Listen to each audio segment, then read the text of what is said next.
Bergkamp. Perez. Wilco makes a run ahead of him. Bergkamp suddenly changed pace through the centre. It's Bergkamp. That's magnificent.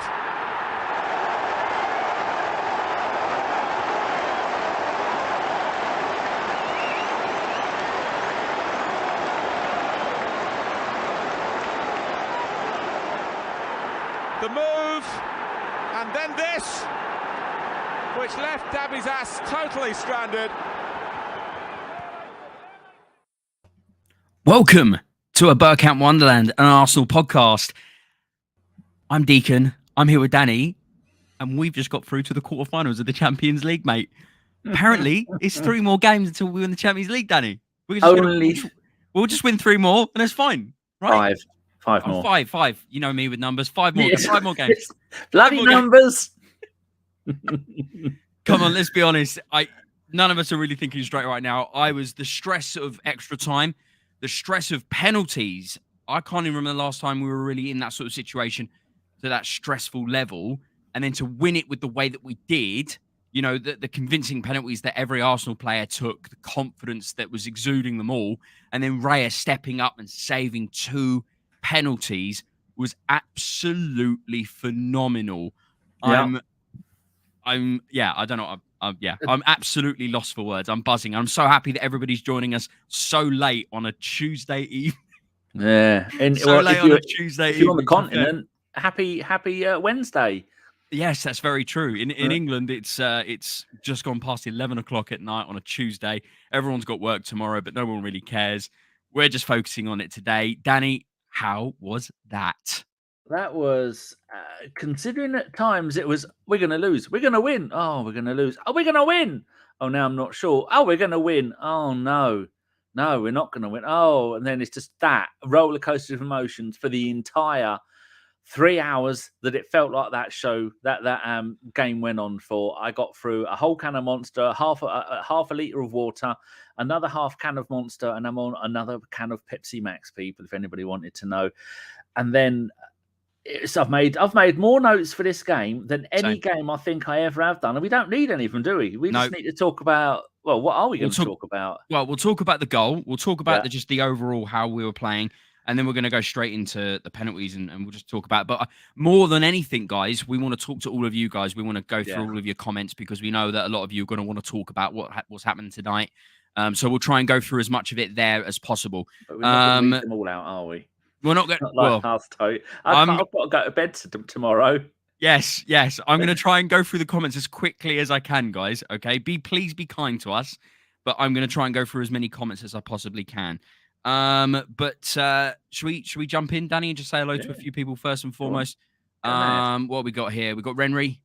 Good evening. I'm here again. We might score now. I think this was just before Sai saying the shit refereeing and taking it to a new level. He was an interesting referee, that referee. I'm not sure. Oh, he was the referee, was he? Oh, I thought he was a bin man because I thought he was just doing any refereeing, did he? Yeah, he was just there, just being part of it. I don't know if he was smirking at times. For crazy, fuck's sake. Absolutely nuts. I was shitting myself when it comes to the penalty situation. However, I said to Danny last week when we were playing Brentford, I was wearing my Arsenal shirt on the first half of the game, right? Second half of the game, I put my lucky Hayward's Heath shirt on and we ended up winning the game. And Danny was like, that's nonsense. That's nonsense. I said, well, let's see how nonsense it is if we win the game. We ended up winning the game. I put this Hayward's Heath shirt on at penalties. That's all I'm going to say. Well, I have stopped putting the scores in on the JPEG for the front of YouTube and the tweets. I've stopped doing that now, so the game is over. So that was about 3 minutes of me mucking around trying to get it done. So, yes. Yeah, I'm kind of playing the game. Yes. Not that I overbelieve it. Sure. No, I appreciate that. We've got and all the numbers. Fuck cheating, time wasting. Porto. I said at halftime, Danny. I don't know about how you felt about it, but I said at halftime, Porto were going to try and do as much shithousery and time wasting as possible to be able to stretch the second half and take it to extra time at pens because they knew that was probably going to be their best opportunity to get anything out of the game. Well, you saw after the third minute, they were taking their time taking a throw in, and you thought, here we go. They've started already. They've got their blankets down on the deck chairs, and you can see the way this game is going to continue. But I mean, to be fair to them, it was an interesting game for it, especially the second half was really good. But yeah, it was, I think but as soon as the second half of extra time began, you thought, nah, this is going to end up going to penalties. Oh, I hate penalties. No, so I'm nerve-wracking. not a fan of penalties, but I think Phil Macker words it perfectly here for us. We hate pens when it's us, but now I love them. I was googling before the pens. I was like, how many penalties has Raya saved in his career? Well, Andy McCoist was doing the commentary on the one I was listening to, and he went, do you think that Ramsdale should come on? He said, yeah, I think Ramsdale should come on. I think he's the better goalkeeper at saving penalties, although I've never seen Raya or Ramsdale taking penalties. So he says, and I thought that sums the night up. He's given advice on goalkeeper saving pens. He's never seen either of them save a pen. Attempt to save a pen. That's it. Lone Star Londoner, few. Mr. Waffles, good evening, Nanu. Kate Johnston, yes, come on. Everyone's really happy. Anthony, I'm not going to try Felician? Yeah? Felicione, we'll go with that. Always listen to the podcast. Had to check out live after that one. Wow, yes, we are live. Thank you very much. MJL, yes, brilliant saves from Raya. Huge. That's Michael in Sweden. What's going on? Huge saves from Raya. Huge saves. Stefan, good evening. 14 years. 5 last 16 losses. This feels great. It does. Absolutely buzzing when we're through to the last time we were in the quarterfinals was in 2009-10, and then we drew and lost the 2 quarterfinals. Who did we place? Get against? I haven't got that. I should go. It's probably going to be either Bayern Munich or Barcelona. It's going to be Barcelona. That's what I'm guessing. I'll have a look. Londoner, Raya exceptional in the shootout. I thought he was absolutely incredible because he got his hands on one of the other penalties as well. He played so well. He got flappy fingers to it. Wonderfully incredible. Even Ali McCoist was like he had no right to get fingers on that. The one that went in, the second one that went in. Raya did what most recent Arsenal keepers had hard time doing, saving penalties. Exactly. We've got to look through the predictions to see if any of you lightweights managed to get it right. Do you want to do that now? It was Barcelona. We drew 2-2 at Arsenal and lost 4-1 at their place. I knew it was Barcelona. Bullshit. It's Barcelona. Yeah, let me know when you want to do it, and I'll get it up and get it ready to go. Get it up and get it ready. I'll do a few more comments. Mr. Waffles, Ramsdale would save all of them. Well, I don't really care anymore at this point. I'm just happy that we're through. Lone Star Londoner, Porto played very well. They did play very well, but there's a lot of shithousery. I think but then that comes from a player like Pepe, who if I'm honest, played really well tonight for a 41-year-old. I thought he was exceptional. He's had a birthday since the last game. He was he wasn't even out of breath. Yeah, incredible. Again, kicking and punching, shoving and elbow. Yeah, well, that's what. How much does that take? I mean, Big Daddy went on till he was in his 50s, I should think. This is it. Lone Star London, a good experience for the last 8. Phil Macker has done himself again. I think that's probably to do with the fact that we've running so late. I sorted that out before I got up, and my medication isn't making me ill anymore. Good news. We're all talking about Danny's issues here. John Rogers, let's go. Absolutely buzzing. Phil Macker, hey ladies. Canterbury Guna, evening. Good evening. Stefan, soak it in, lads. This was amazing. Mr. Waffles, I find it delightfully ironic that he saved Galeno for the win. That's very true. Galeno being the man who scored in the final moments in the last leg to put them 1-0. And Galeno is also a guy that's 6 goals in 6 appearances in his last few games. So it was a man on form, but Raya is the man to stop him, and he does just that. So before we say exactly, before we see any more comments, Danny, do you want to come up and see what the predictions were, and then we'll talk about the goal and a few other things in the game. If you take that off the screen. Yes, of course. I have got it in a window. Listeners' predictions. There's 3 million of you watching at the moment. So listen to these. It's only 40 seconds long. We'll be straight back after this. So listen well. The predictions for Arsenal v Porto from last night's show. Tiger and Guna, 3-1. Lone Star Londoner, 2-1 after extra time. Boy 10, 0-0. Sai, 5-0 Porto. And they can hear us. Demsek, 2-0. LF, 4-0. BX, 2-0. Paul C, 4-1. Canterbury Guna, 1-0, then penalties. Phil Macker, 4-0. Mike Hertz, 3-0. Graham Denton, 3-0. Stan, what are you going for? 2-1 Arsenal win. I'm going to go 4-1 Arsenal win. And there you So no one got it right. I don't think anyone got that right, did they? No, nobody got that right. Good stuff, guys. Oh, did Si get it spot on, apparently? Did he? Did he? To be fair, 1-0. Did anybody say 1-0? I don't remember hearing anybody say 1-0. You carry on. I'm going to go and have a listen to it again. It might be one of the early ones. Fairs. What we got here, Kate Johnston. Oh my God, I'm buzzing. Bunch of cheating bastards, but we knew that was going to be the case, guys. We definitely knew that was going to be the case, especially when you got Pepe in the side and in all the numbers. I feared the worst when Eddie came on, as did I. But, he got the job done. And there was a lovely little passage of play between Odegaard and Saka and him in the final moments of the game. It was unlucky for Saka to not be able to get a shot better off. BX Gunner, good evening. Has anyone seen my pants? I seem to have lost my pants. Breaking news. It was Canterbury Gooner, 1-0 then Pens. But didn't say we'd win on Pens. So it's no bueno. Oh, really? Oh, I think that's pretty decent. Love Johansson. Thank you for streaming. I'm far too stressed to sleep right now. Oh, my God. Phenomenal. Odegaard's game is one of the best I've seen. Guys, we signed him for £35 million. It was almost like he was wound up. He was electric. It's like a modern electric vehicle. Every single ball, he ran at the goalkeeper to track them down, and the defenders. No one had more than 2 seconds on the ball while trying to bring it out of defence without having him on him. And 3 or 4 times he messed up their plans, and they fumbled it, and it just did not stop the entire game. And that's kind of what I expected to see from Saka. Saka just really 2 games in a row in the Champions League. Saka has really, really been off it. A couple of moments, but when he is our best player along with Odegaard. And Odegaard puts that kind of performance in, I felt a little bit disappointed about Saka. Did you? Yeah. H. Yes, H is there. Let's go. Good evening, H. Brazil. Saka, I think we're probably starting to see moments of lagging. He's not invincible. I know we call him the T1000, but he's not invincible.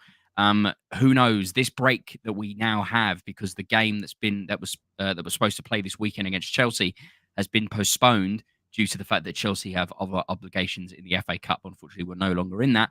But I tell you what, I'd prefer to be in the Champions League, which we very much are, and we're now in the quarterfinals, and I'm very interested to see who we get.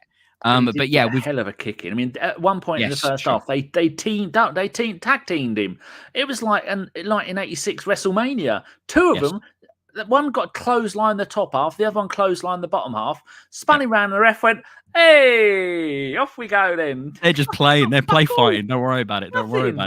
But yeah, I think this break is actually probably going to be coming in at the perfect time. We've had a couple of really tough games here.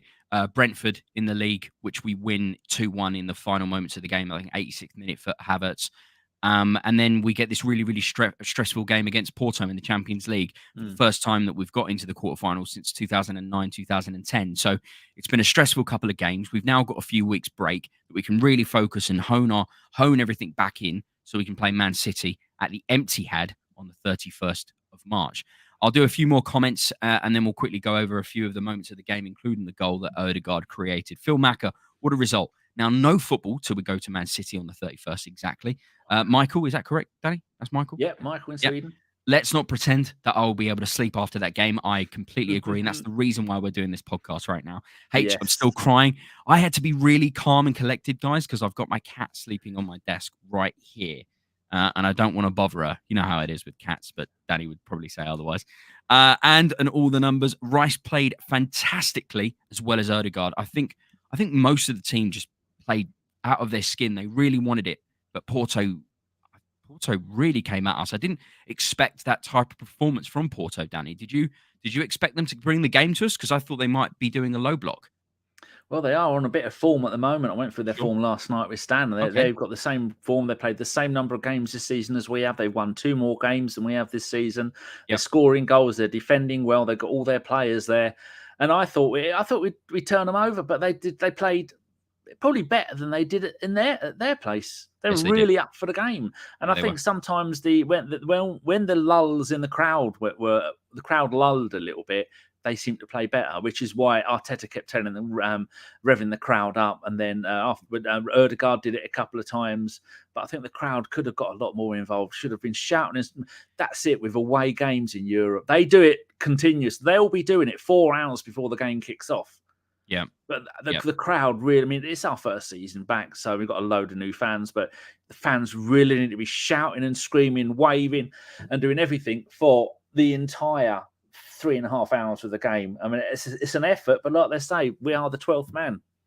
That's it. Arteta asked after the Brentford game, he asked the Arsenal fans to bring it for tonight's game against Porto. And I thought in the first half, we definitely did do that with regards to the fans. But after that, the fans just faded away into nothingness. And all I heard was the Porto fans. So that's extremely disappointing. So I'm hoping that the fans return for our next home game, which I'm not entirely sure what it is. But I've always got faith in the away fans. They're the guys that have the efforts to make the trips to the away venue. So, we'll just move on from there. Phil Macker, I thought Porto would nut their way to a win. Especially with the referee. Boy Tendio, good evening. Porto were good. They were good. Stefan, I'm not ashamed to say that I got emotional. There's nothing wrong about getting emotional. Football is what this is what football brings. Football brings emotion, guys. It's a fantastic form of escapism. It brings us all together so we can all celebrate this wonderful moment at 11:20 on a Tuesday night. Great times, guys. Great times. And we're all here together celebrating. So that's fantastic. So I love it, Stefan. But more of it. Boy Tendio, very tactical game. It was exactly that. Canterbury Gooner. Massive credit to Porto tonight. They got their tactics spot on, never let us get any proper control of the game, but we held on to our nerves in the end. Che Boy 72, good evening. Oi, what a game. Not too shabby, if I say so myself. Phil Macker, was Danny wearing his lucky Arsenal G-string tonight? Mr. Waffles, Danny doesn't wear underwear. Fantastic. This is great where this conversation is going because we've got Phil Macker responding here with, oh dear, Mr. Waffles. Oh, did you? Well done. Congratulations. How long? I don't know how long. I just turned my heater on and I didn't want to disturb you while you were talking. So you're all right. To my I said I don't own a single piece of underwear because I'm a grown ass man from the 70s. Okay. You must have thought I was just being really quiet. I was too busy reading comments. Phil Mack is completely correct with that sentiment then, I feel. Che Boy felt like a proper European tie, especially from the second half on. Been a long time. It has. And we're back in it, boys. We're back in the quarterfinals. It's rock and roll time. Let's freaking go. Boy, Tendio. I don't think they wasted that much time. No, I there was a few moments, but I thought there was a hell of a lot of shithousery. There was a lot of leaving a foot in here and a leg in here. As soon as they realised the referee was going to let them away of anything, I went, hey, it's back on. There was a moment where the Porto number 8 guy went into the back of Havertz and just put his knee into his lower back. Pulled his shirt at the same time. Yeah, crazy. Absolutely crazy. What the fuck is that? Exactly. Karl beneath the rise. Good evening. They nearly gave me a fucking heart attack. Come on, you guys. That's exactly right. We're all the same there. If anybody is new here, you can get YouTube has a swear filter. I mean, no racist stuff because that's wrong. But if you can get around the swear filter by changing the letters, you do it and we'll read it out. There is no rules in here apart from one that is just generally wrong. You can circumvent the rules and enjoy yourself doing it. You can call anyone a C word and anything like not people in the chat, other players, other teams. Go mad. That's it. Boy Tendio, Raya saved one penalty earlier on in the season, or was that Ramsdale? I forget. Danny, I don't know if it was Ramsdale or Raya that saved a penalty at some point. I'm not sure, but the only ones I remember them talking about was the Charity Shield, and that was Ramsdale in goal. Okay. Anthony, good enough. That's what I'm talking about. And at all the numbers, Ali McCoist is a bell end of the highest order.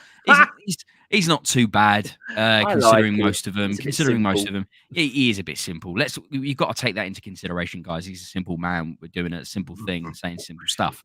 So let's not worry too much about it. Let's just celebrate the moment. Formerly Noza, good evening. Ahoy, everyone. Zeus Cannon on Twitter. All right, lads. There's some people on Twitter. Oh, that's a nice name. I like that. Zeus Cannon. And we've got Gunnosaurus there wearing a little oversized Santa's hat. Did you know, a little stat for you here, that the post-game show against Brentford, we actually had 10 people subscribe during that podcast, which is the most number of subscribers in any one show for 7 years. Normally we get 1 or 2 or someone unsubscribes. You've got 10 in one post-game show.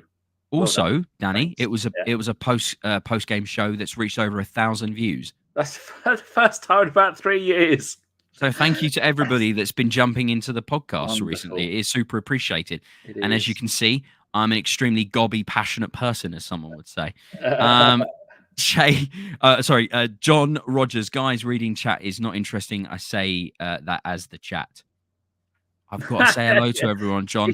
He's moaning about his own comments. I've got to bring everyone in on this. We're all riding a massive high right now. I'm not going to take anything away from anybody, and not say the comments. So, John, just hold on.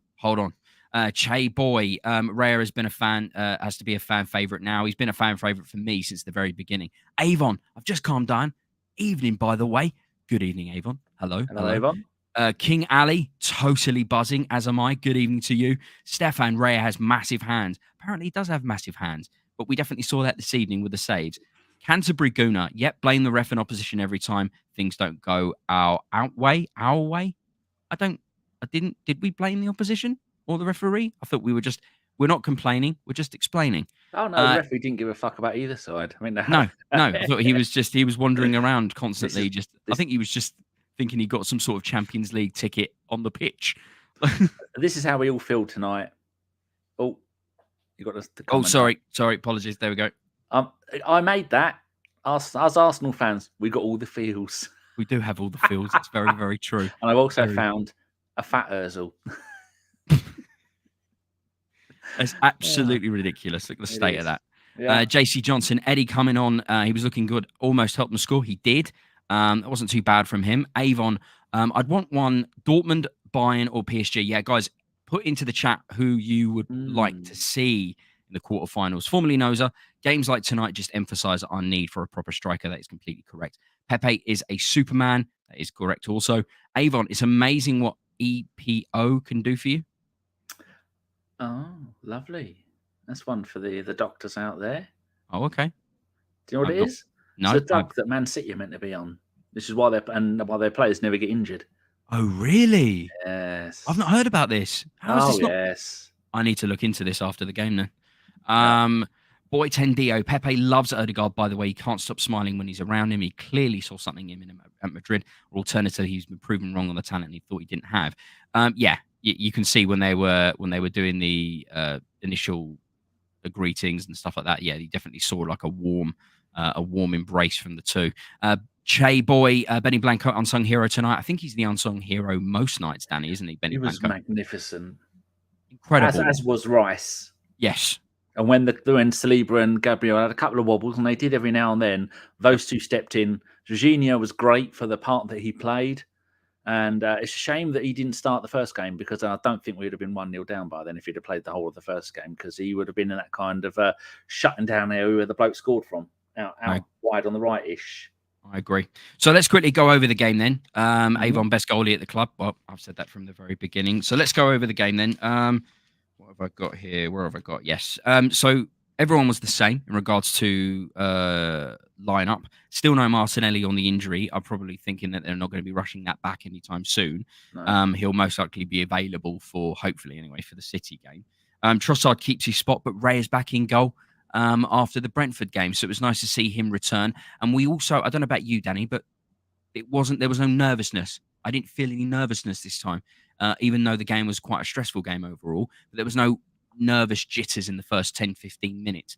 And you saw that as well with the solidity that Gabriel and Saliba bring at the back. I thought that was returned once again due to Raya being back in goal.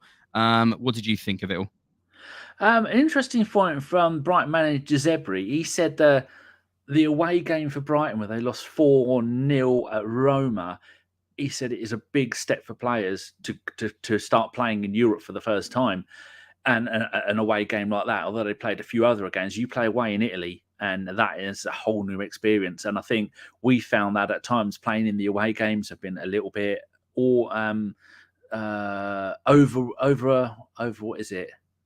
Overawing? No, that's not the word. Give us the willies. That'll do. That's the word that I'll take. That it must be a little bit, what's going on? And having that at Porto definitely happened, but we're at home. We're settled. We're on a good run of form, full squad full of players, and then everything seemed to be going well. I think the entire night there was no disasters all night, but yeah, you've got to start the game the way you hope to continue, and I think we did that. We were good. We were solid at the back, good attacking, nice possession. But then that changed after a little while. They, lots of to-in and fro-in with us, with the possession, with the attacking, good bits of defending, shitty fouls on both sides. You get everything in the game. Porto had a lot of possession, Danny, in the opening 20 minutes, half an hour. I said even at the 28-minute mark, I said Arsenal not having the game that they thought that would be Porto would be bringing this evening. I don't know about anybody in the chat, but I don't think anybody predicted this sort of performance from Porto. There was even a moment as well where there was a free kick. I think it was probably in the second. No, it was in the first half, actually, where, the Arsenal players, they kind of stay offside and then they come onside just before the ball is played. The Porto players didn't move. But the Porto players, when the Arsenal players came back in line, the Porto players stepped away. So the moment the free kick was taken, it was offside. And George Graham stood up in the stadium and went, "Ray! Bravo! Well done, lads!" That's it. Tony Really Adams saluted the telly. It's a really risky technique, but it worked for them. So there was lots of moments like this where we're like, I wasn't expecting this performance from Porto. So it was a frustrating first half, that was for sure. But 40 minutes, Danny. Should we just jump straight into 40 minutes? Yeah. So we got Odegaard, who is just simply class, absolutely class. Probably one of the best creators on the planet right now. Unbelievable stuff from him. It wasn't only the pass and the timing of the pass and the weight of the pass, but it was also the very passages of play that were just before that when he released it, where he was able to manipulate the ball around a few defenders and then lay the pass off beautifully to Trossard, who is easily probably one of the most clinical players at the club right now. He's definitely the guy that if a ball is played and it drops just outside the box or whatever, you want Trossard to be on the end of it to be able to maybe finesse it into the back of the net. And that's exactly what he did tonight. Odegaard with a fantastic bit of footwork, an incredible assist, and Trossard to put it into the back of the net. It does beg question, though, with regards to Martinelli. When Martinelli returns, does Martinelli get his spot back, or does Trossard rightly keep his spot? Danny? Trossard should keep it because Martinelli is one of our favourite players, but he doesn't always perform. He always performs. He doesn't always give results, be it assists, pre-assist or goals. He is quite low down on the numbers this season. If I go and have a look, I've got the stats up in the Champions League for Martinelli. Why does these bloody things have to keep reloading? Where is he, the little Brazilian wonder? 7 games, 1 goal. That's it for Martinelli in the Champions League. That isn't enough. Is it that one? No, that's Jorginho. They're both Brazilian, Italian. Here we go. Here he is. 4 games, 2 goals, 1 assist. Well, actually, that's not too bad. But for the entire season, I think it's been not what we'd expect from him. He's still a great player. I love watching him play. He's one of my favourite players.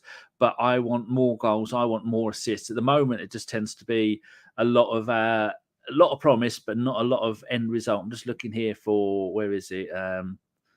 Martinelli, he has played 32 games this season. And why have they separated on Wikipedia and got the goals on another bloody chart, you morons? He has got 6 goals all season in the Premier League, and he's got 2 in the Champions League. From what did I say, 32 games? That's not enough. No, sure. Got 7 in the league and 3 in the Champions League. But he's definitely been a guy that's come on and shored a lot of games up, Danny. He's kind of been that guy. We weren't predicted him to be that guy, but he's definitely become that guy. And you've got to remember, guys, he's backup to Martinelli. So, for a guy that plays backup to Martinelli due to injuries or whatever, it's not a bad turnaround, as well as the financials as well. We didn't break the bank. It wasn't like we signed Mudryk and it's a £100 million player that's sitting on the bench fighting for Martinelli's position. This is a player that we signed for £25 million. And he's been a fantastic little player for us, and he's doing the business, and he scored an absolutely pivotal goal for us this evening to get us into a chance for now that we can maybe have a look and have questions about semi-finals. Who knows? So as much as I completely agree with you, Danny, I think he's a player that comes in big moments, and he's definitely done that this evening. Yeah, I think it's a little bit, but we regularly go, Martinelli's a great sub to bring on. Trossard's a great sub to bring on. They both need to stop being great subs to bring on, and they both need to be players that we say they both have to start. And at the moment, they seem to alternate between the two of them. I agree. It's just grateful that we have players that can do that. I mean, most Premier League clubs would love to have Martinelli at the club. He'd be starting every single game for every season that he's there, and he'd be probably one of their best players. So, yeah, I like both of them. I agree. Second half then. I basically just wrote, here comes Porto time wasting and shithousery, which is exactly what happened. There was a few moments as well. Havertz made it to the byline. Unluckily, a Rice shot was blocked. I saw a lot of fouls going in and everywhere. I think a lot of us saw that as well. But there was a moment, a free kick on the 63rd minute. Kiwior giving away a free kick. Luckily, it was completely wasted by Porto. How was Kiwior tonight? Yeah. A couple of times he made a run in the second half. He made a run down the left-hand side and wanted the ball back to him. And I'm thinking, oh, no, don't. I don't want to see runs like that against a decent team in the Champions League when they could catch us on the break and then score a goal and then the night is done. Stay back. Give the ball to somebody else. Stay back. And then he got taken off and Zinchenko came on, and Zinchenko's a clown. You all know my thoughts on Zinchenko. The bloke's a liability. I think a lot more of us are getting this as well, and we're seeing moments of it. You know, he came on in a pivotal game tonight, Danny, and he didn't really do anything. He gave away stupid balls, and there was a moment where he gave away possession and basically had to ask Havertz to give away a free kick and get himself a yellow card, which is highly frustrating. Other people might say that it's because he's just come back from injury and he's got to take time to get back into it. But I just don't like him. You think that Ramsdale doesn't concentrate? Yeah, there's something going on in Zinchenko's head, and it isn't concentrating. I don't like him. I don't like. How can someone skinny have two chins? Don't trust a man. Don't trust it. Don't like it. I've been saving the teams in our favourites that start. Go through those, and I've just been doing what you do as well, which is going through the comments, Danny. You can crack on. I'll go through the 66th minute, Danny, and we'll have a little conversation about the goal that was disallowed from Odegaard quickly before we get to the end of the game. So 66 minutes, a ball is played through. Havertz is fighting with Pepe and the keeper. There's a little shirt pull. Annoyingly, I agree with it. It's a bit frustrating. Odegaard, clean finish. Unfortunately, it was disallowed. And I think everybody really realised it was disallowed apart from Odegaard. He was really embracing the moment. So I'm really happy he was one of the people. He was the first one to take one of the penalties, Danny. It's exactly what you want from your captain. Lead the line and go and do the business. Show them, how do they say it? Make it hard to spot the general by working like a soldier. And that's exactly what Odegaard did this evening, leading the line from the front in the 90 minutes and the extra time, and then taking the first penalty, Danny. There's been times in the past where we've had captains who didn't want to take penalties. I'm sure it was Aubameyang or somebody was a captain back at the time, and they didn't want to take a penalty because they didn't feel... I can't remember who it was. I think Big Bob Holding ended up going up and taking a penalty. Someone have to remind me what it is. But Rudy's got a quote here talking about penalties. Saka, quote, "I was more than ready for this moment," in brackets taking the penalty. "I practice for this." Well, he practices for absolutely everything, doesn't he? He does. He's a solid professional. He's the model professional. And there was a video that went on social media. I know this is a quick tangent on Bukayo Saka. They asked a load of England players who they thought was the nicest person in regards to the England team. And everyone just basically picked Saka. And there was a moment as well where, who was it? I can't remember who it was. I think it was Maddison, who is the one that broke up half the team in regards to, whether we wanted to sign Odegaard or Maddison. I was fully on Odegaard's side. But he basically said if he had a daughter, he'd be very happy for Saka to date his daughter. So it speaks wonders about his personality and everything about him. Saka's just a wonderful, wonderful guy. Would he be happy for Saka to date his son? That's the modern question. Very modern, Danny. Very modern. Very modern. So not really much happened. I called out at 78 minutes time for Partey for Jorginho, Danny. But it didn't end up going that way, did it? I said that before the show started. I reckon I would have liked to have seen Partey come in there. He'd have sat 78 minutes. Time for Partey for Jorginho? Question mark? That So there we go. is crazy handwriting. I write like a not too- 4-year-old. I don't do That's not- joined up. I think that's pretty smart handwriting for a bloke. No? Yeah, it looked nice on a birthday card. Brilliant. There we go. That's all I want. I print my writing like a 3-year-old. It's ridiculous. Oh, okay. Yeah, so well done to you, and Yeah, shame on me. No worries. Partey Jorginho. Is that what you wanted? Because that's what I wanted. Yes, yeah, I thought it would have been nice if he could have come on. You don't need to do too much running playing just in front of the back four. He could have just he could have walked the game in there, slow things down, pinged a few passes the length of the field onto the tiptoes of on-running wingers or strikers, or apart from Eddie, because Eddie would have hit Eddie in the face and he'd have fallen over and been unconscious and had to be stretched off because he's a moron. That's what Eddie does. Yeah, so I think that would have been a good move, but that's not the change. That's not the change that was made, was it? Doesn't trust his bench. Who did he bring on? He brings on Jesus for Jorginho, and obviously moves. That was a good move. It was a smart move in the end. And Jesus on the 83rd minute nearly scores with his first touch. Danny Odegaard, fantastic again. Basically threads it through for Jesus to have a shot. Goes through the keeper's legs. Could have gone anywhere. And luckily goes out for a corner. So really unlucky, but that would have been an amazing bit of Hollywood writing, Danny, if Jesus scored with his first touch of the game. It would have been a bit tidy, as the youth say.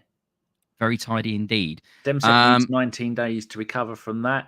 Got a couple of quotes in here that I've been saving from Rudy. Quote from Saka: "These are the games that I dream. It is brilliant. We are so happy. We can beat City. We are top of the league and in the quarterfinals of the Champions League. That gives us confidence. Gives us a lot of confidence to go to the Etihad." Cheers, Rudy, as always. Wonderful comments from Starboy. Love it. Absolutely. That's really confident to come. Normally, when you speak to them after the games, they come off extremely modest. I think that's one of the first times I've heard Saka come across as like, we can bloody like do this now, can't we? We can do this. Like one of us who doesn't know what we're talking about. Exactly but he's got right. The inside scoop. He does have the inside scoop, and I'm very enthused by the comments said by the Starboy. So I'm very happy about that. The game doesn't really. There's a few moments here, Saka with some efforts here. Rebound wide from Odegaard, 85 minutes. There was a few moments here, great challenges from Rice. Huge ending to the game. Saka wasted a byline pass. There was a few moments here and there, but not really anything going our way. And at that moment, it's coming up to extra time, and I'm absolutely shitting myself at the prospect of penalties. Danny, what did you think of extra time itself and then penalties itself? What I did was I went back and changed 91, 92, 92, 94, 96 and put 90 plus 1, 2, 2, 4, 6. So I'm not making that mistake again. I've done that before. I've messed it up. All I put before, all that stuff before the offside flag and all that lot, but then I just put ref is a joke and then a blatant knee in the back on Havertz. I'm not sure who Havertz is, but he got a knee in the back as well as Havertz. Beautiful. Z and A, one's above the other on the keyboard. I was nervous because when it gets down to this point, I was really, really nervous getting to the end of the game, the last 2 or 3 minutes of normal time, because anybody who scores the game is over, and they were attacking, and the goal could have gone against us. So your heart rate is up, and then extra time, you think, okay, we've got another half an hour now. If anything goes wrong, we've got time to claw it back. And as that went on and on, second period of extra time, and then so I don't usually get nervous. My heart was beating. That might have been the can and a half of Monster that I'd had. No sugar. I'm not a monster. But I was nervous. I don't usually get nervous. But it's just these big games. It means so much, not only for Arsenal's reputation, not only for financially, but for the fans, because we've had so many years. Like, what's that? 14 years of shit. Few FA Cups teams will ever win. Sure. But the team of our stature, this is where we need to be, like Saka was saying. It's relative, Danny. You hear a lot of fans from smaller clubs go, why are you moaning? You're winning stuff and you're doing stuff that you are. But it's like you've got to take into account our wages that are being spent, our infrastructure that we've put money into, the stature of the players that we're bringing in, the money that we're spending. All of this time, money and effort that we're putting in to only get so little, then I would understand. But we're putting in millions upon millions on weekly wages, so the relativeness is different compared to a Sheffield United fan or a QPR fan or whatever. So whenever I hear fans go, "Oh, why are you moaning for? You're an Arsenal fan." It's like, well, because the bar is set differently for us, and that's how it works. If Man City don't win anything for a decade, there'd be massive questions being asked. It's not like, oh, well, then that's just football. That's not how that works. The bar is different for different football clubs in different levels, and we're at the highest level here at Arsenal Football Club. So we expect the highest and the highest demands from our players and the results that occur. And we are, because of it, in the quarterfinals of the Champions League. We're at the top of the table of the Premier League. The double is on, Danny. The double is on. If you ever look at our live feed, is it highlighted, the Noser's message on your one? Is that the one that's highlighted? Yes. The that's question. okay. So if I start talking, then you know where we were, and then you can just highlight them and just leave one highlighted. Yes, and I can see which one you're looking at and everything. Yeah. I'm keeping up with it at the same time. So, there was a good note here from Jakub. Says, it's beautiful to see that we can progress by any means necessary, even when we are not at our best. This is showing maturity. We are learning. And Chayboy72 says, grown up performance, Jakub.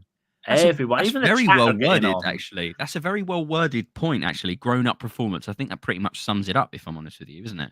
Yeah. It's definitely a grown up performance, especially as well. My first comments when we went into extra time, Danny, weren't necessarily about the result, but it was more about how the Arsenal team were going to work out with regards to playing an extra half an hour, because when was the last time we played extra time, Danny? It's been ages. Because normally when a game is up to that point, they just go straight into pens now, innit? They changed the rules. Isn't that correct? I couldn't tell you. I'd have no idea. It's been such a long time since we played extra time. So it wasn't necessarily the result that I was worried about, but it was more about how the team would fare and come across when it comes to playing the extra time. And it was really starting to stress me out because there was a lot of pressure and there was a lot of moments where I was thinking this could go really either way, Porto's way or Arsenal's way. And I was screaming for no penalties all the time. I was desperate for no penalties. Subs were made at extra time, second half. Zinny for Kiwior and Eddie for Trossard. And let's be honest, Eddie did more than Zinchenko, which I didn't do much more. I think the ball hit him in the back of the head twice. Sure, there was a little layoff where he laid it off for Saka. There was a moment between him, Odegaard, and Saka, and Saka was unfortunate. It was a nice little moment. During the penalty shootout, all the players were arm in arm in arm in arm. Okay. Eddie stood in the middle of them with all of his arms down by his side. Interesting. If anybody's got an image of that, that would be interested to. I'd be interested to see that. After the second penalty. Okay. If anybody's got a picture of that, I'd be very interested to see that.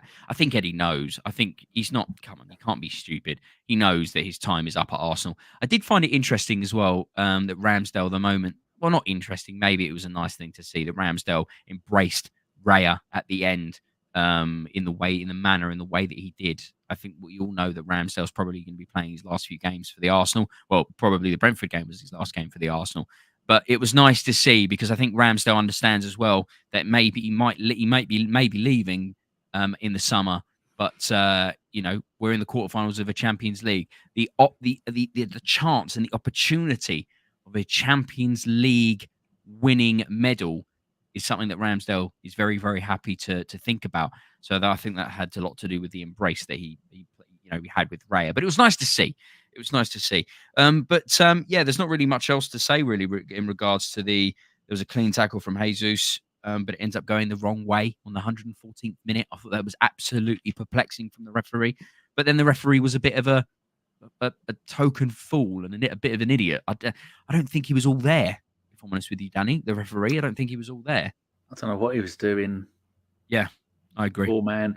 A couple of things that I would like to bring up. That a couple of pictures. Now, it has put them in the right order. It's not been doing that all night. Well, the first one is Arteta and our goalkeeping coach, whose name. I thought it's all right. I don't need to copy it. His name is Onaki Kana. Yeah. Bringing him onto the pitch, pointing to him. And this other stat is amazing, people at home on the bus and walking the dog. His record, can you take the comment off? Sorry. Yeah, I'll do that. Raya's previous penalty record: saved 42, not saved. No, not saved 4, not saved 32. Raya's record v Porto: saved 2, not saved 2. Considering there's normally 5 penalties in a shootout, that means he's been in 7, maybe 8 shootouts, and it's and now that is terrible. No wonder Ali McCoy's had no idea, but Ali McCoy was right. Maybe Ramsdale would have been a better penalty save after the Charity Shield, but to have only saved 4 out of 36 penalties. Does that include penalty shootouts, or do you reckon that includes all penalties? Because there is a difference between a penalty shootout and a mid-game penalty, isn't there? I completely agree. It's probably nothing to do with the penalty shootout. I think it's probably going to be more to do with just general penalties that have been conceded by Brentford. I don't really care. Raya, absolutely stellar performance from the man. Unbelievable performance. So should we just go over the penalties really quickly then? Yeah, I don't remember them. So you do this one on your own. Yeah, no worries. I like the comments. No worries. First man that steps up, Odegaard. As I said to you already, a captain leading by example, the man leading from the front. Just unbelievable composure from the man. Buries it and absolutely electrifies the Emirates, wanting everybody to go absolutely mental. Porto score their first penalty. Havertz comes in to take the second one. And I was not nervous. I think someone made a comment saying I was a little bit anxious about Havertz taking the penalty, but then I remembered he was German. I think that pretty much sums it up. The man is clinical, absolutely clinical. Raya saves the second penalty, Danny. At that moment, was it because I was worried about taking penalties. I think everybody was. But I think generally, if you can save, if the goalkeeper saves 1 penalty in 5, you're through, because quite often players miss penalties, put them over. So to have your penalty saved is quite rare in penalty shootouts. Just from memory, I know nothing. I've got no stats. I've got no proof, Your Honour. I'm just saying that in general 5 penalties, you've goalie saves 1, maybe they're going to sky 1. You're probably through, and then we did. He saved another one, didn't he? He did. Well, before we get there, Saka taking the third penalty, and for me, it was easily the most clinical of the 4. Unbelievable technique. There's no question why Saka is our designated penalty taker. His penalty was absolutely clinical. It was ferociously taken by the man to make it 3-1 on the night. Porto score their third penalty, but Raya makes a hand to it, Danny. So, he saves the second one, gets a hand to the third. Rice takes the fourth, buries it. I don't know about you, Danny, but something deep inside me made me think, I think Raya's going to save this one. No, I had no clue whatsoever. I'm just nervous at it, and I think like Rudy says here, I feared a bit with Saka's pen. I always fear for his pen, not because what it means for Arsenal, but what it means for him and the backlash in the papers. Because every other fan of every other club will use that as a ball on a stick to beat him with, and so every penalty he scores, he's doing it to spite everybody who gave him shit for it before, and everyone he takes is one closer to not missing any, and it's wonderful to see. But as for him saving a second penalty, no idea. I don't even remember the penalty. I'm a nervous wreck. It was Galina, who was it was the fourth penalty. The second save from Ray. It was Galina. I think I pronounced it correctly. As I said to you already before, he was the man who scored in the first leg against Arsenal in the final moments of the game to win, and what a goal that was. It was Galeno, exactly. And Galeno had scored 6 in 6 recently. So he was a man in striking form. He was definitely the man to step up. They even mentioned it. Ali McCoy mentioned it. The fact that he was the man to step up in that particular moment to save Porto's graces. But it didn't end up going that way, Danny. Raya saves it again.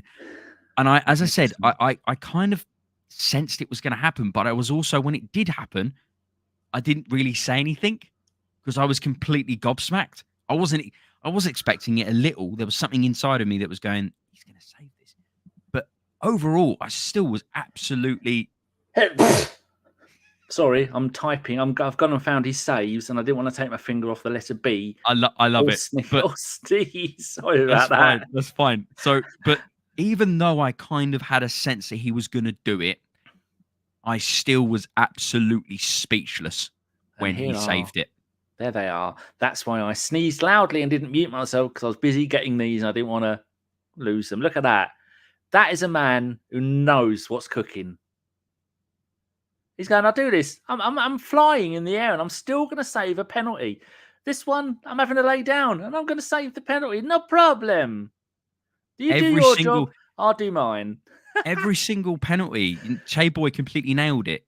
Every single penalty he saved, both he saved and the one he nearly saved, all went the same way. They all went the same way. But if anything, that for me says that he was a very confident keeper. He knew what he wanted to do, because a lot of the time you go, oh, we're doing a lot of left-handed dives here. I might just chuck a right-handed dive. But he stuck with what he wanted to do, and he was confident in doing it, and it came off beautifully. Absolutely beautifully for him. Our Stan says Raya's first penalty attempt was mad. Thought he was going down the shops to buy a paper. He just ran off out of his goal. Steph says, like Seaman v Sampdoria. And Lisno, that is French for the. I don't know what snow means in French. Probably snow, because he's got a snowdrop as his thing. Maybe. Is this a French word for snow? Probably. Knowing them lot, probably not. This person says the saves were clinical and Raya was unlucky not to save 3. That's what he's saying. Got his little tippy fingers to them. Phil says one of the saves he missed hit the post and bounced off his back. Now that was lucky, wasn't it? That could have gone absolutely anywhere. No, he didn't miss it, Phil. He got fingers to it. The third one. No, the first one. So he got fingers to it and he fingered it. Easy tiger. Bit of blue foot. He used his fingers to put it off onto the post, and then it bounced out. It could have obviously bounced off the post and hit him in the back, but he did get fingers on it. Fingers my ass. Watch the replays, Phil. He did get his fingers on it. He fingered it beautifully to the post. He fingered it beautifully. Because Phil's he's a filth merchant. He's probably got that as a ringtone now.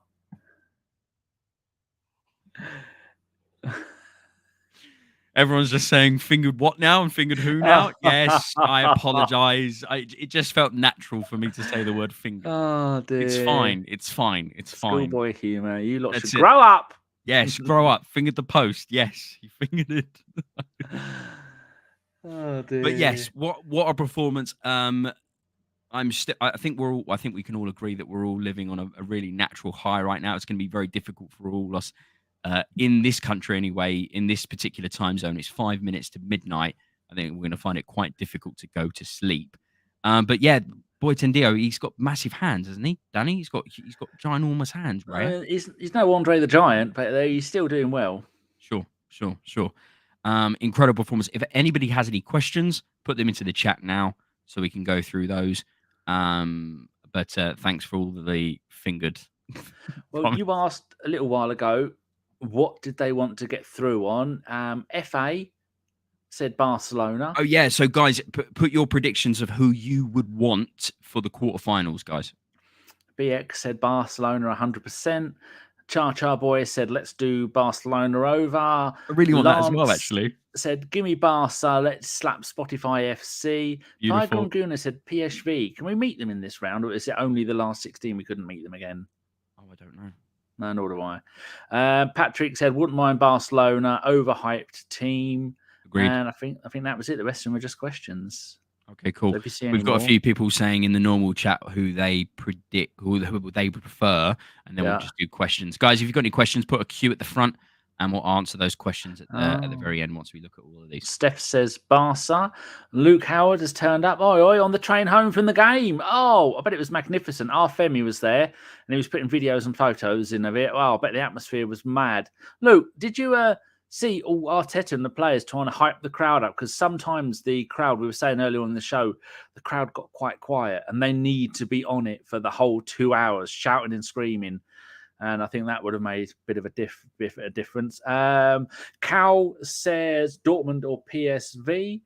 Look, the Snow says FC Bayern for revenge. I see a lot of Dan- people wanting teams for revenge. I think all of us want Barcelona so we can just destroy them because they look horrific, Barcelona. I know they beat Napoli tonight and whatever it is, but they're the worst Barcelona team that I've seen in years. And it's lovely to see. Demsic says he's not doing a prediction. He predicted 2-0 and jinxed it. Boy 10, I want us to get Inter or Real Madrid, to be honest. Give me answers to learn the hard lessons. Ooh. Paul P, I love your pod. Watching from Lizard Island in Australia. Hello. I'd love to be in Australia now because at the moment it's 12 degrees outside and I've got 2 heaters on and no underpants. Avon says Bayern, Dortmund, PSG, not City, not Barca, not Inter. Interesting. Question there from Charboy. I'll add that to the list. Trav says the crowd was definitely nervous, which in the turn made the team nervous. That's what I've been trying to say all night. Trav puts it perfectly. And Noza says, I'd say PSV or Dortmund as well. Luca is at the game, says, yes, I did think we were all just a bit nervous indeed. It's been a very long time, Danny, since we got through to the quarterfinals out of the round of the 16. And it's been a long time since, 2016 was the last time we were in the Champions League itself. So it's been a very, very long journey to get to this particular moment. I think, Danny, if we played even a weaker team than Porto, I think we would have moments where we would be struggling. Because there's a lot of, you could feel the atmosphere, you could cut it with a knife. It was not only on the pitch you could feel it and sense it, but it was also amongst the fans and the coaching staff and everyone in between. So to get through it in the manner that we did now, Danny, we've won a very hard-fought win against Brentford to put us top of the table. We've won a very hard-fought win against Porto, who are doing very well in the Portuguese league. But and it's now got us through to the quarterfinals of the Champions League. These are 2 really difficult games that we've taken on our chin, and we've ended up winning them regardless. I think that says more about the game than it does necessarily an easy win, because it was a really difficult game. We saw that. Porto were playing phenomenal. Pepe was like he was 21 again. It was crazy. He's like he lost 20 years. He was incredible. Wow. It just didn't stop moving. Unbelievable defender. But we still managed to get the result. So I'm absolutely elated, Danny. Elated. Our very own Stan says, do a Raya people finger that like button. Lovely. Got some questions from there. Got another question there. A Charboy's question is relevant now. How come 64 watching and only 21 likes? It's unacceptable. What else was on there? Someone else said something. Was it here? Formerly Noza said that they would like Man United or Liverpool. Oh, wait. Yep. Exactly. Nice. The question is, Deac, do you want to get through to the semi-final and get an easy team to do that, or do you want to take on a big team and prove your worth? I want to do both of those. So I want to take on an easy team and a team to test us, and that's Barcelona. I think Barcelona would be the 2 more injuries from the weekend. Yep, I'd be absolutely buzzing for the prospect of playing against Barcelona. I'd love to see them in the quarterfinals and destroy them and get through to the semi. It's Che, not Char. Oh dear, I think I got that one wrong. Phil's keeping an eye on them likes. They're up to 50 now. That's a world record for us. Thank you very much. I fingered Deac. Oops, the like button, says Demsek. Lovely. Right, you can do the questions because we've been going for nearly an hour. Nearly an hour. We always say at the start of the pod, especially when it's late, we're like, we'll only do half an hour, and it turns into an hour. So we'll quickly answer these questions. What distance did Odegaard run tonight? Very interesting question. 100 miles. 100 miles. If anybody has that answer, put it into the chat. Yeah. Boy 10DO question. Are we done scoring 3+ goals games for the season? Teams have the film from Brentford and both legs of Porto. Danny? We're looking at the games that we've got coming up. We won't get 3 against City, but then after that we have got Luton. Can get 3 or 4 or 5 there. Brighton are at home, so that'll be tough. Villa just got smashed by Spurs, so that could be anything. They're away. Yep. Wolves, maybe not. Spurs easy. Bournemouth easy. Man United easy. Everton easy. And then that's it. So I reckon the 3 or 4 more big goal hauls this season. I don't think we're done scoring big goals. No. A plethora of goals in a game. I don't think we're done seeing that. I think we're going to see more of that towards the end of the season. There was going to be moments where we're going to have a bit of a slump, and we've had a little bit of a slump, but still won the games. So I'll go with that. That's absolutely fine. I've got no stress there. And I just wanted to put this up one here because Love Johansson put, Deac, let's save you a Google search. EPO, which is, Danny, do you want to try and pronounce that word? Erythroprotein. It's some combination of those words. Erythroprotein without the R. Increases red blood cell count in the blood, basically meaning increased cardiovascular conditioning. I didn't know about this, Danny. This has been for years. I've not known about this. Yeah, they were saying that's why Spurs didn't get injured for ages, and then Liverpool. This is what Lance Armstrong took when he went to the moon. Is this legal? No, it's unprovable. It's got a very small half-life, very short half-life, so it disappears into it. So it just makes you. There's a Lance Armstrong. One of the best Joe Rogans ever is the Lance Armstrong episode. He just gives all the details. He lets it all go, and then he had another really good Rogan. I don't really like Rogan. Don't think he's funny. I don't think he's interesting. I just like the guests that he has. And he had a sports scientist who was working for the Russians when they got banned from the Olympics, explaining how all that happened as well. So if anybody wants to know those episodes, let me know. Go on the_GFB. Don't follow me. It's going to be no point. You ain't going to get any interest out of it. And then I'll tell you what episodes they were, but they are both really good. Love it. But I didn't know about this, so I'm going to have to look into this now. It's going to be my new favourite thing. Someone should tell Raya that he could sell some Skrilla by selling sex toys modelled after his fingers. There's going to be a lot of finger things now, isn't it? Because it's never going to end. Brilliant. Another question here from Boy 10 Dio. Question: has Odegaard delivered on his 2014 hype when he signed for Real Madrid at the age of 16, and he was on 80 grand a week? He was in nappies. Not yet. He needs to win the Premier League with Arsenal, and he needs to be the quarterfinal, semi-final of the Champions League with Arsenal 2 or 3 seasons in a row. He's shown it in glimpses during games, sometimes like tonight, brilliant for the whole game.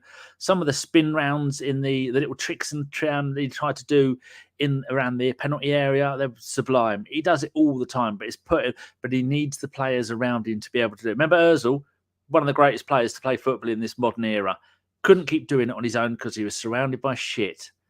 Odegaard is surrounded by players that are on the verge of being world class, like Saka.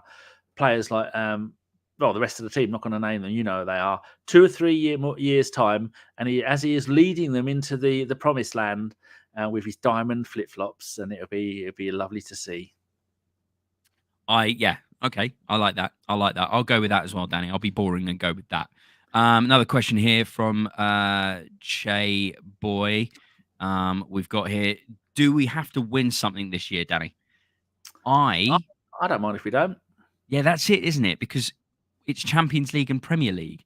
Yeah. We're fighting for the 2 biggest honours. If we were still in the FA Cup or the League Cup or something like, the League Cup's already ended, but then, that would be frustrating. Technically, Danny, we've won something this year. We won the Community Shield. Yeah. I know more than Spurs have ever won. This is my point. I rate the Community Shield. I think it's a good little tester at the start of the season. We played against Man City at the start in that game and we beat them. So, it is what it is. So technically, we've already won something this year. But I would not be frustrated if we didn't win something this year. But I still want to see the momentum that we've got right now, though, Danny. I think that's important to say. As long as we've still got the momentum that we've got right now, going through to the end of the season and holding our heads up high, then that's fine. But if we come with a boil, though, Danny, and we don't capitalize on these moments, the Brentford game and this Porto game, we don't capitalize on these moments to bring it to the empty had on the 31st at the end of this month, then I'll be frustrated. But I'm not going to be disappointed if we don't win something this year. And that's controversial, maybe, Danny, aren't we? We're pretty controversial about that, aren't we? Yeah, well, possibly. Question here from Le Snow. Do you want a home or away fixture in the next round and why? Danny? Away first, always away first, and you know what Yes. you've got to do in the second leg, especially now there's Agreed. no away goals to worry about. You just know you got. Like tonight, we knew 1-0, take it to penalties. We had to do one thing, and we did it. Score a goal. That's all we had to do. Yep. And the second thing was don't concede a goal, and the third thing, win penalty shootout. And we tick. And we saw on where is it? There's Emery lost his head. We won the double toss. We did win the double toss, didn't we? You're completely right. There's that referee who didn't know what he was doing. That referee was actually Trossard's dad. Oh. French-Belgian, Belgian-French, French-Belgian, basically the same thing. Belgium isn't even a real country. It's just been invented by the Illuminati to stockpile cheese. So there you go. There, look, he's going, all right, son. Similar. Yeah, all right, son. You did a great first half goal. Cheers, Dad. In it. So there you go. They look scarily similar. That's terrifying. Oh, that's I'll calm you down with a picture of an Arsenal pigeon that I made. There we go. That's the patron bird of London, that is. That's it. Phil Macker, who's up for a cheeky finger, like a chocolate finger maybe. Super Cali. Do you think the break will be good or bad for us? Good. Oh, definitely good, because they have put 110%. You can't give more than 100%, but they give 110% of what they had tonight. In fact, Odegaard gave 111%, and Zinchenko gave 42%, and Eddie gave 4%. Yeah, so yeah, we're going to need it. We're moaning that we've got no games, but you'll be getting some shows, and there'll be stuff to do. But just remember what happened with the Saudi Arabia, Dubai, Qatar. I don't know which one it was. When they buggered off there to go and build sandcastles and get tans and have pictures of girls with Ben White touching him. So it's going to be. They had a fun time, guys. They had a fun time, and we've take me, and we've won every single game. No, we didn't win the Porto. We haven't lost with the first leg. We didn't win the first leg of the Porto game. That doesn't count. That doesn't count, whatever. That wasn't in this country.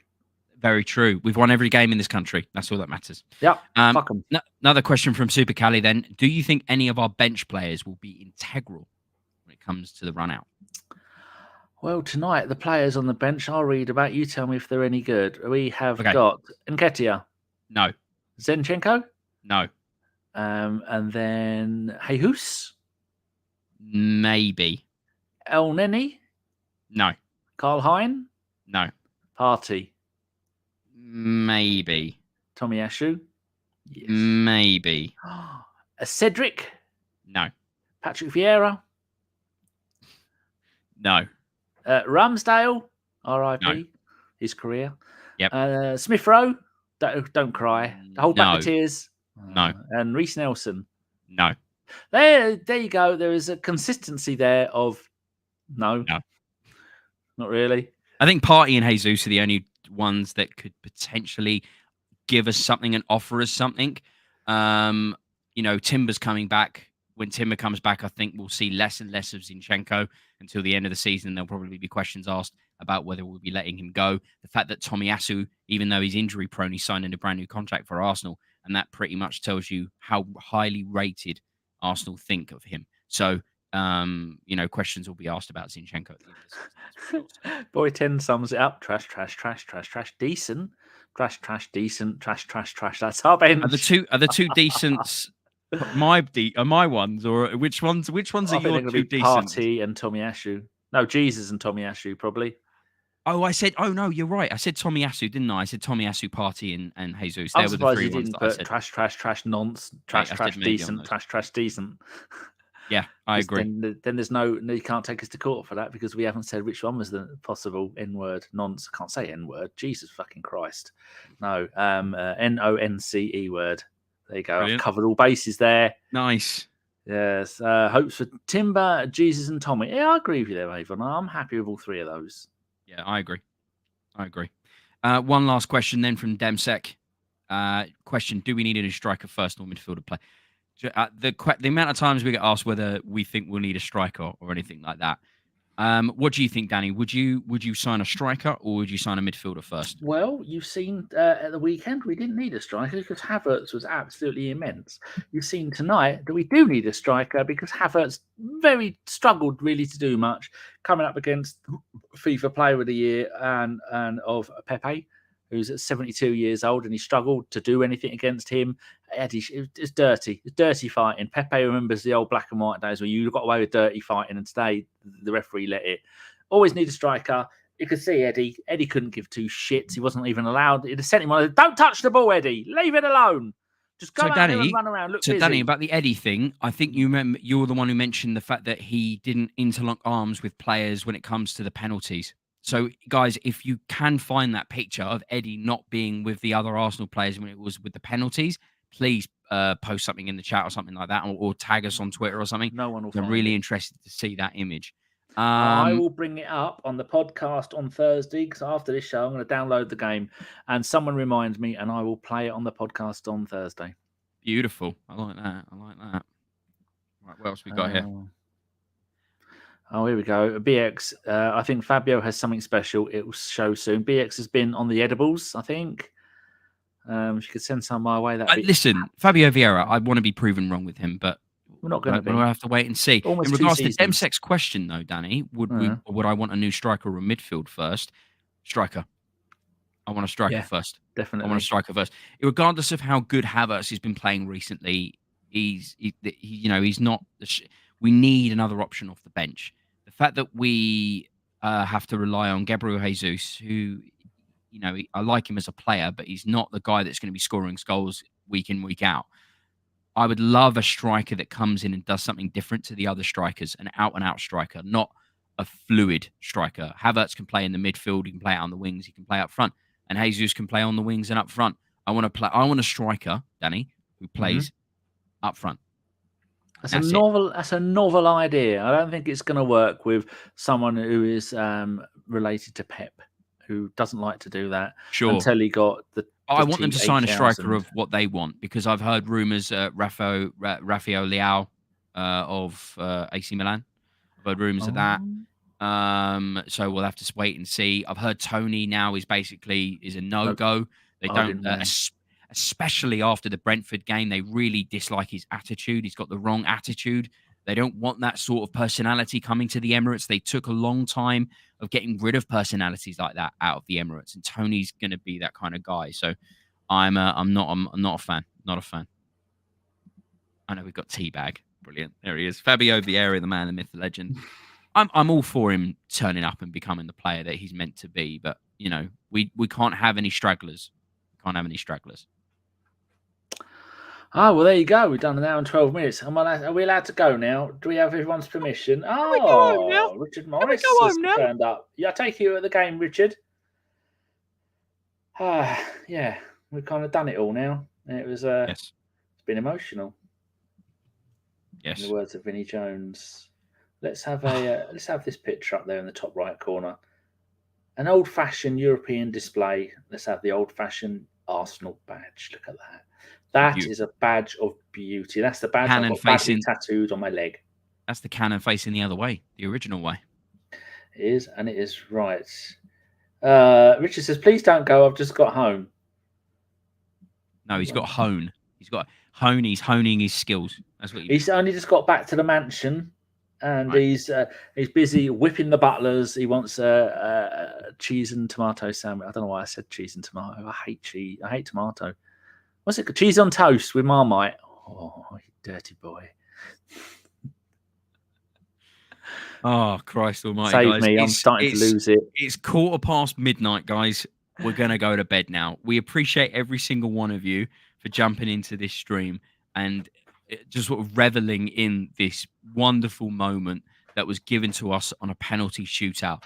The position that none of us wanted to be in. We wanted to win in full time, but we won it in a penalty shootout. We've got this weekend off, guys. We've got the weekend following off, and we're not playing now until the 31st of March, and that's going to be the Etihad against City, who we will defeat.